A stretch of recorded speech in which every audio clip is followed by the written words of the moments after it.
欢迎来到走马观尘的频道。如果您喜欢这个频道，敬请点赞加订阅。今天给大家带来的是白话版《聊斋志异》，老饕，原著蒲松龄。邢德，泽州人，是一位绿林好汉。他力气很大，可以挽强弓，会发连珠箭，他的功夫被称为一时绝技。但生平落拓潦倒，不善于经营谋利，出门做买卖常常要亏掉老本。当时南京和北京的大商人都愿意和邢德一道结伴出行，为的是旅途可以有恃无恐。有一次正值初冬时节，有2-3个商人愿意借给邢德一些本钱，邀请他一块去做生意。邢德自己也拿出所有的积蓄和借来的钱合在一起，准备大量购置货物。邢德有个朋友擅长算卦，临行前邢德找到他，请他预测一下吉凶。朋友占卜后说，这一卦时回，表明你要遭遇困厄，你这宗生意不仅赚不了钱，本钱也要亏损。邢德一听闷闷不乐，他打算放弃这次生意，可是他的那几个商人朋友连邀请带强迫逼着邢德上了路。到了京城，果然应验了朋友的预卜，邢德赔了本钱。腊月中旬的一天，邢德骑了匹马出了城门，想到明年没有了做生意的本钱，他的心情更加沉重。当时晨雾蒙蒙，他决定暂且到路边的小店休息一下，找点酒喝。店里还有一位须发斑白的老人和2个少年，他们正在北窗下饮酒。一个黄发蓬乱的童仆站在旁边侍候。邢德坐在南边的座位，正和老人相对。童仆给老人和少年倒酒时，不小心打翻了杯盘，弄脏了老人的衣服。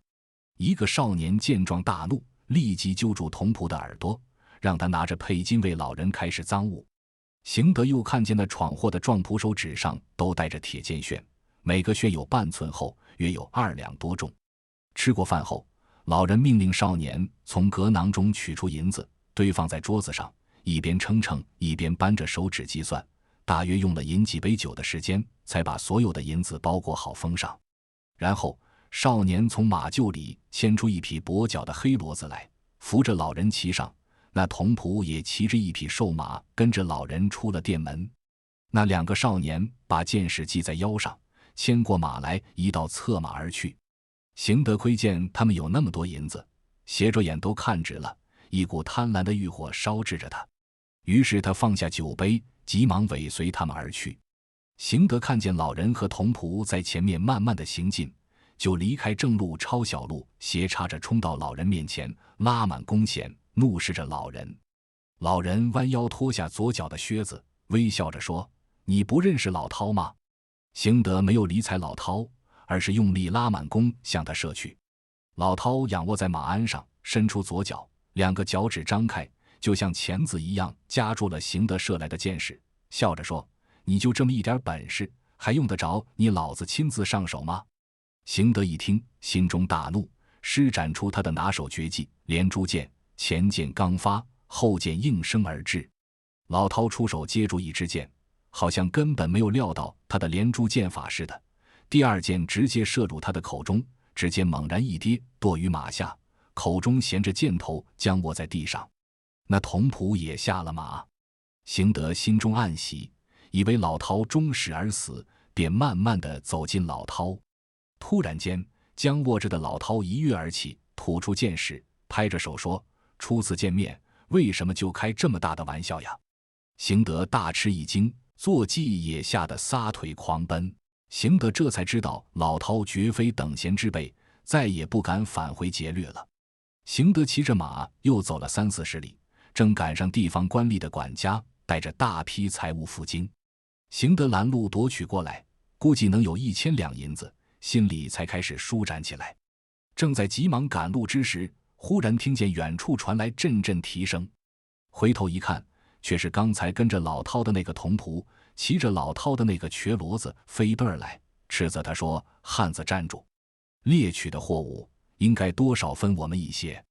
邢德说，你认识我连珠剑行某人吗？童仆说，刚才已经领教了。邢德看着童仆貌不惊人，又没有弓箭，以为可以轻而易举地把他打发掉，于是他举剑连发3矢，这3箭连续不断，就像飞翔着的群鹰一样。那童仆从容不迫，双手各接住一只，口中还衔住一只，笑着说：“就这么点技艺，真是丢死人了！你老子今天走得匆忙，没来得及找只弓来，你这几只箭矢也没什么用处，还是还给你吧。”于是他从手指上摘下铁箭楦，把箭矢穿在中间，用力一掷，行得只听耳边呜呜作响，急忙用弓拨挡，弓弦碰上铁箭楦，当的一声，弓弦断了，弓也战裂开来。